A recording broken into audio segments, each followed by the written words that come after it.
Hello everyone and welcome to another video. और आज का हमारा टॉपिक है drafting of suit for degree of specific performance. Specific performance सबसे पहले क्या है? अगर मान लो मैंने तुम्हें कहा कि मैं तुम्हें अपना घर दे दूंगी कितने 50 लाख में, लेट्स से कि I will sell you my house at 50 lakhs। ठीक है, अब तुमने पेमेंट कर दी, मैंने तुम्हें सब पोजीशन दे दिया, सब हो गया।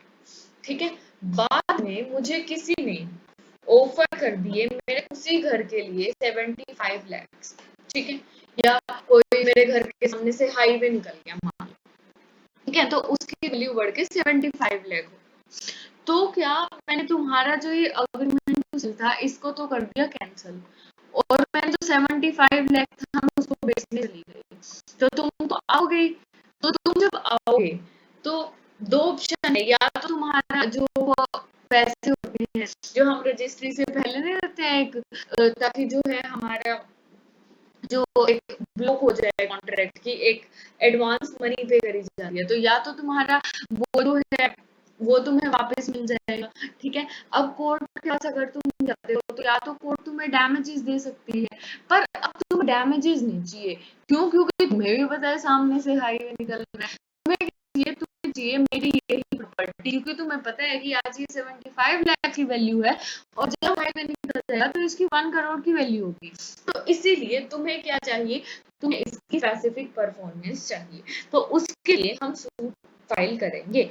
ठीक है, तो sue for a degree of specific performance कहाँ पर है? इन द कोर्ट ऑफ, जिस भी कोर्ट की जुरिस्डिक्शन होगी हम उस कोर्ट का नाम लिखेंगे। कोर्ट ऑफ सिविल जज, डिवीजन, पंचकुला, पंचकुला जिस भी कोर्ट की टेरिटोरियल जुरिस्डिक्शन होगी हम उस कोर्ट का यहाँ नाम मेंशन कर देंगे। फिर उसके बाद civil suit number this of this year. ठीक है, फिर प्लेंटिफ और defendant a details, a name, father's name, son of लिखेंगे, एज, और फोर चीज रेजिडेंट ऑफ कंप्लीट लिखेंगे विद पिन कोड, और एक्सट्रीम राइट में हम क्या लिख देंगे? प्लेंटिफ। वर्सेस का भी डॉट नहीं लिखेंगे, RSUS पूरा कैपिटल लेटर्स में लिखेंगे। फिर बी की वही चार बातें, नेम, एज, फादर्स नेम और रेजिडेंट ऑफ, और एक्सट्रीम राइट में लिखेंगे डिफरेंट। ठीक है, अब हम इसका सब्जेक्ट हैं। सब्जेक्ट क्या है? It is suit for degree of specific performance of the agreement dated. कौन से अग्रीमेंट का? इस डेट को जो है ये अग्रीमेंट फाइल किया गया था, और मैं चाहती हूँ कि ये जो अग्रीमेंट था इसकी स्पेसिफिक परफॉर्मेंस की जाए। एग्जीक्यूटेड बिटवीन प्लेंटिफ और डिफेंडेंट, प्लेंटिफ और डिफेंडेंट दोनों के बीच में जो है ये अग्रीमेंट हुआ था, directing the defendant to complete all formalities. ठीक है, मैंने बता दिया कि मैं स्पेसिफिक परफॉर्मेंस चाहती हूँ। स्पेसिफिक परफॉर्मेंस किस चीज चाहती हूँ?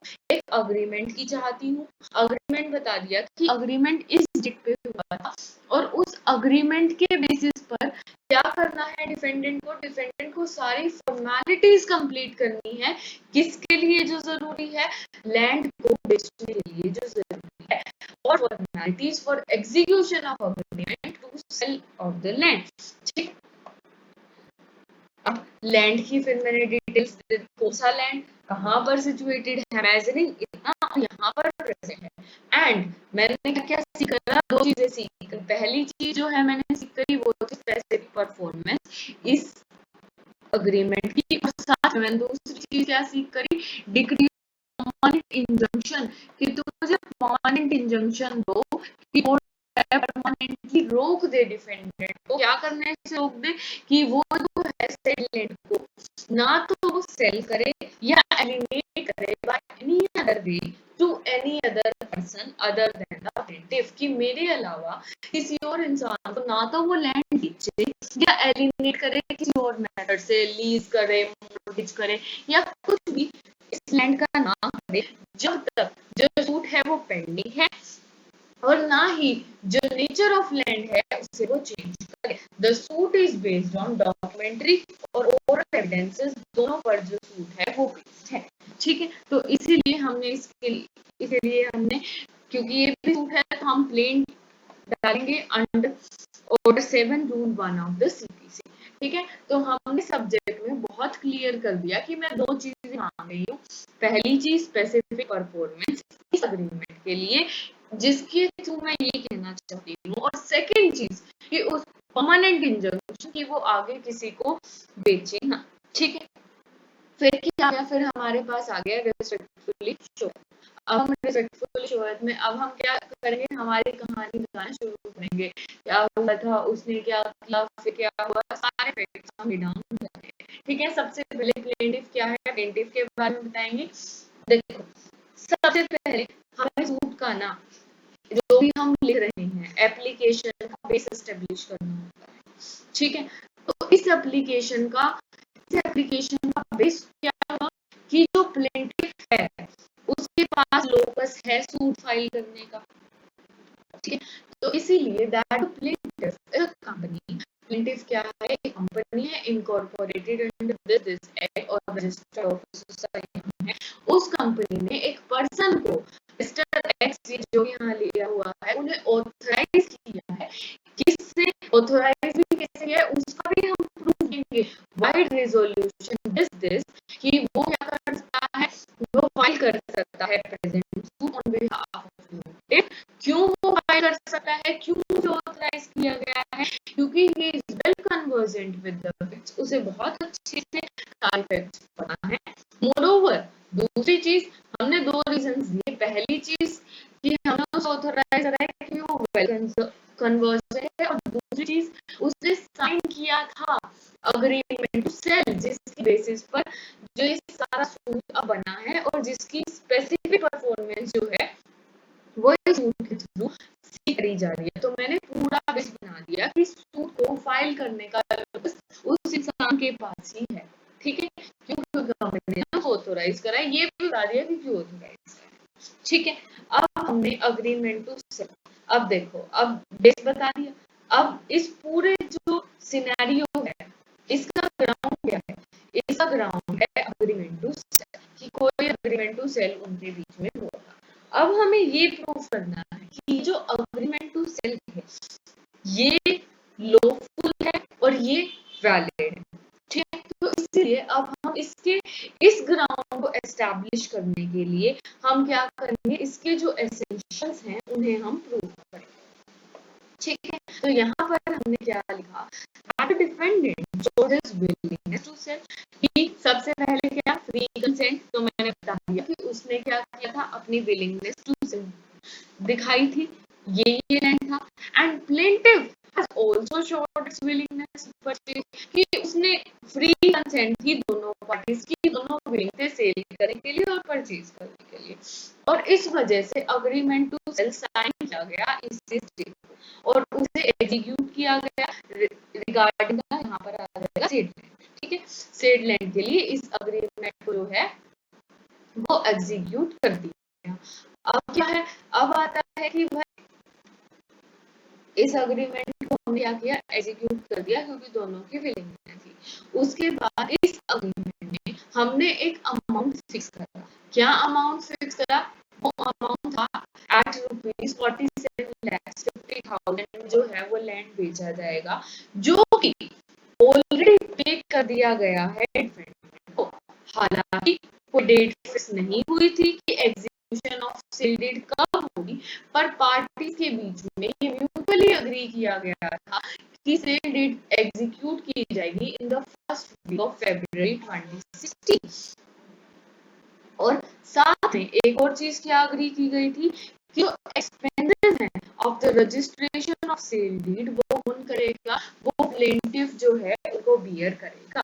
तो मैंने जो है वो पूरा पहले मैंने ग्राउंड ले डाउन किया कि अग्रीमेंट टू सेल हुआ, इसी डेट पे हुआ, दोनों पार्टीज की जो है वो फ्री कंसेंट थी।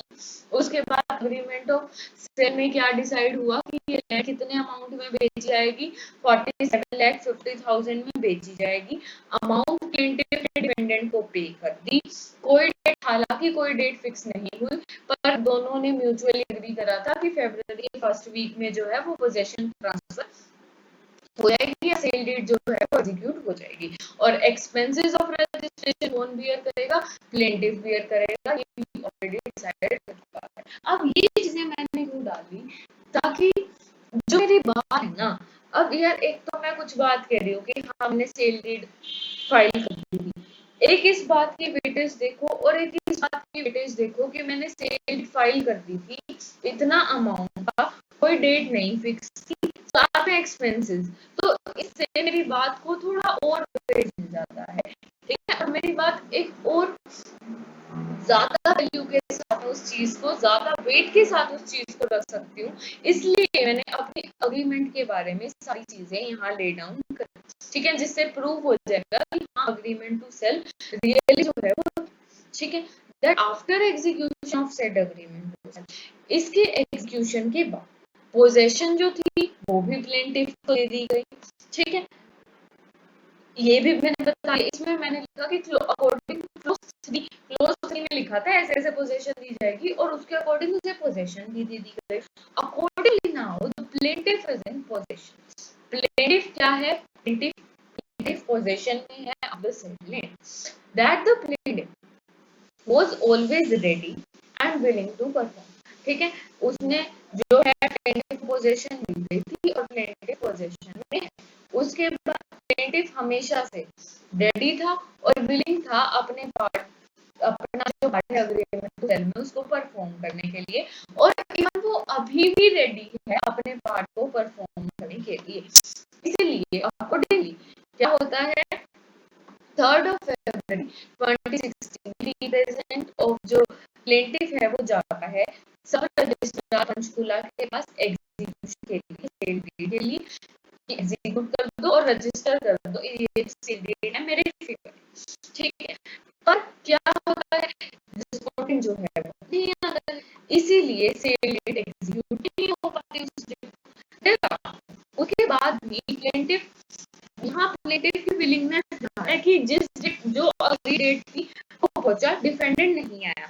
सेकेंडली प्लेंटिफ ने बहुत बार रिक्वेस्ट किया डिफेंडेंट को कि एग्जीक्यूट करो और रजिस्टर करो सेल डीड, पर उसके बाद भी डिफेंडेंट ने क्या किया, हमेशा पोस्टपोन करा मैटर, कभी कुछ है कर कभी कुछ हो जाएगा ऑन वन प्रीटेक्स्ट और द अदर। और लास्टली 15 तारीख को डिफेंडेंट ने टोटली रिफ्यूज कर दिया कि मैं तो टर्म और कंडीशन नहीं मानूंगा अग्रीमेंट टू सेल, और उसने मना कर दिया कि मैं ये जो सेल डीड है वो तेरे फेवर में एग्जीक्यूट नहीं करने वाला, और साथ में उसने मना किया और साथ में क्या किया, थ्रेटन करा, उसको धमकी दी कि अगर तूने अभी भी मुझे परेशान किया सेल डीड को पूरा करने के लिए तो मैं क्या करूंगा, मैं एलिमिनेट कर दूंगा सूद को, किसी और वे में बेच दूंगा या मॉर्गेज कर दूंगा, लीज पे दे दूंगा, कुछ और ऐसा कर दूंगा ताकि जो तेरे वैल्यूएबल राइट्स हैं इस सूद से वो सब खत्म हो जाए, जो भी इस अग्रीमेंट से मुझे लगता है कि जो मिले हैं वो सारे राइट्स खत्म हो जाए। और इसीलिए उसने वो रिटर्न किया कि मैं तो बेच ही दूंगा इसको या मैं तो एलिमिनेट कर दूंगा किसी और तरीके से। हेंस क्योंकि जब ये 3 चीजें हुई इसीलिए hence the necessity has arised, जरूरत पड़ गई to file the patent suit that in view of the threats extended by the defendant, क्योंकि बहुत सारे थ्रेड्स डिफेंडेंट ने ले डाउन करे, एक बहुत बड़ा क्लाउड आ गया किसके ऊपर, प्लेंटिफ के राइट्स के ऊपर, उसके सारे जो राइट्स हैं वो वायलेट हो रहे हैं और इसीलिए पेरेंट्स जो है वो फाइल किया गया है। इसके अलावा कोई भी और एफिकेशियस रेमेडी जो है वो प्लेंटिफ के पास नहीं है एक्सेप्ट कि उसने जो प्रेजेंट सूट है वो फाइल करा है, इसलिए सूट को जो है वो कंसीडर किया है।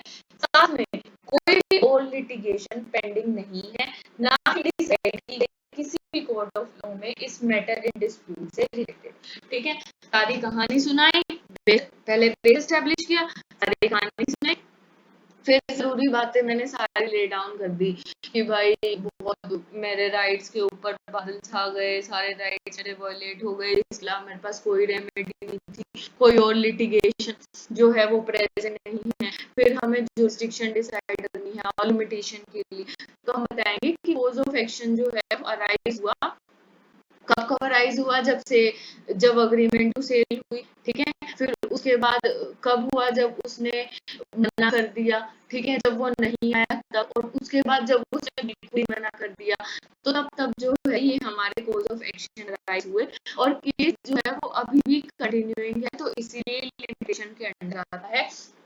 लिमिटेशन प्रूव कर दी। अब हम क्या प्रूव करेंगे कि जिस कोर्ट में मैंने फाइल किया है उस कोर्ट की जुरिस्डिक्शन है, ठीक है। द सूट लैंड जो है वो यहाँ सिचुएटेड है, इसलिए this honourable court has the jurisdiction to entertain and try the present suit. उसके पास जुरिस्डिक्शन है। उसके बाद मेरे को क्या बताना है कि भाई मैंने कोर्ट फी जो है वो पे कर दी है, कि वैल्यू ऑफ कोर्ट फी और जुरिस्डिक्शन के पर्पज से कितनी है, 47,50,000 है, और इसीलिए कोर्ट फी जो है वो अफिक्स कर दी गई है। कोर्ट फी में हमेशा तुम्हें याद रखना है कि जब भी तुम ये डाल रहे हो कि कोर्ट फी में अफिक्स कर दी है, तो तुम डालोगे कि इस डेट को फिक्स कर दी है, और wide receipt number, transaction number, कुछ भी तुम यहाँ पर उस चीज को प्रूव करने के लिए कि हाँ मैंने जो है वो कोर्ट फी इतने इतने अमाउंट की इस डेट को और इस ट्रांजैक्शन नंबर के जो है अंडर वो पे करती है, ठीक है। फिर उसके बाद लास्ट में क्या बचा, लास्ट में हमारे पास बची प्रेयर। तो इसलिए इट इज देयरफॉर रिस्ट्रिक्टफुली प्रेड, इसलिए मैं प्रे करता हूँ that degree of specific performance मुझे दी जाए इस एग्रीमेंट से रिलेटेड, जो कि किससे रिलेटेड था, कि सारी फॉर्मेलिटीज वो पूरी करेगा। वो सारी बातें मैंने फिर से लिख दी। साथ में मैं क्या प्रे करूंगी कि डिग्री ऑफ परमानेंट इंजंक्शन मिले, जिससे रिस्ट्रेन कर दिया जाए कि डिफेंडेंट को कि वो जो लैंड है उसे किसी और तरीके से ना तो एलिनेट कर सकता है, ना सेल कर सकता है, और ना ही नेचर ऑफ द लैंड है उसको चेंज कर सकता है। और साथ में एक और जरूरी चीज हम क्या लिखते हैं, any other relief which this honorable court deem fit can also be granted, ठीक है। जो भी कोर्ट को सही लगे वो भी रिलीफ ग्रांट किया जा सकता है। जगह बता दी, डेट बता दिया, ठीक है। थ्रू प्लेंटिफ के साइन हो गए, एडवोकेट के साइन हो गए, ठीक है। फिर उसके बाद में हम क्या करेंगे, बाद में हम देखेगा एफिडेविट। एफिडेविट क्या होता है, एफिडेविट होता है कि मैंने जो बातें यहाँ पर कही है ना, वो सारी बातें जो है वो मेरे व्यू में, और जो मेरे व्यू में नहीं है वो मेरे एडवोकेट के व्यू में जो है वो सही है, ठीक है। तो in the court of civil जज वही सेम बात, सिविल सूट नंबर निकालेंगे, ठीक है। केस का नाम लिखेंगे, दिस वर्सेस दिस, एफिडेविट लिखेंगे। I do hereby solemnly affirm, I क्या अफर्म करता है, दैट द डेपोनेंट मतलब कि जो भी एफिडेविट के अंडर बता रहा है कि मैंने जो भी बात कही है वो सच कही है, वो डेपोनेंट जो भी है वो वेल कन्वर्सेंट है विद द फैक्ट्स, उसे अच्छे से सारे फैक्ट्स के बारे में पता है, और इसीलिए कॉन्फिडेंट है कि वो स्वेयर कर सकता है, क्योंकि उसे पता है, तो इसलिए वो पर्सनली जो है वो स्वेयर कर सकता है कि ये जो एफिडेविट है उसमें जो भी चीजें हैं वो सच है। For the sake of brevity, कि ताकि एक जो है एक ब्रीफ फॉर्म मेंटेन करी जा सके, जो कंटेंट ऑफ प्लेंट है वो उनको हम फिर से रिप्रोड्यूस नहीं किया है इस एफिडेविट में। हाउएवर जो भी वो कंटेंट है उसको हम read as part and parts जो है इस एफिडेविट का हम वो समझ सकते हैं। उसके बाद हम एक और इन बात, contents of para number 1 to 9 correct to my knowledge है, and para number 10 to 12 are believe to be correct being legal ones, ठीक, लीगल वंस। या फिर हम कह सकते हैं कि भाई ये जो है मेरे उसने लीगल रिप्रेजेंटेटिव ने बताया है, और मेरी नॉलेज के अकॉर्डिंग और उनकी नॉलेज के अकॉर्डिंग ये ट्रू है। और उसके बाद फोर्थ नीचे आएगी, that the claim of plaintiff and the plaint, जो प्लेंटिफ का क्लेम है वो जेन्युइन है और ट्रू एंड करेक्ट फैक्ट्स के बेसिस पर है, और कोई भी फॉल्स स्टेटमेंट, ना तो कोई फॉल्स स्टेटमेंट कर रही है, साथ में हम लिखेंगे ना ही कुछ जो है वो छुपाया गया है, ठीक है। कोई भी मटेरियल फैक्ट जो है उन्हें कंसील नहीं किया गया है। प्लेस बता दिया डेपोनेंट। अब डेपोनेंट के बाद इसकी एफिडेविट की भी डबल सिक्योरिटी हम डालेंगे, एफिडेविट की भी हमने वेरिफिकेशन दे दी कि भाई एफिडेविट में हमने जो जो बातें करी हैं वो ट्रू एंड करेक्ट है to the best of my knowledge and belief, और कोई पार्ट फॉल्स नहीं है और कुछ भी कंसील नहीं किया है। प्लेस डेट डेपोनेंट के साइन, ठीक है। तो ये था हमारा सूट फॉर स्पेसिफिक परफॉर्मेंस, ये थी हमारी आज की वीडियो। ऐसे ही और वीडियोस के लिए बने रहिए, चैनल को लाइक कीजिए, सब्सक्राइब कीजिए। Thank you.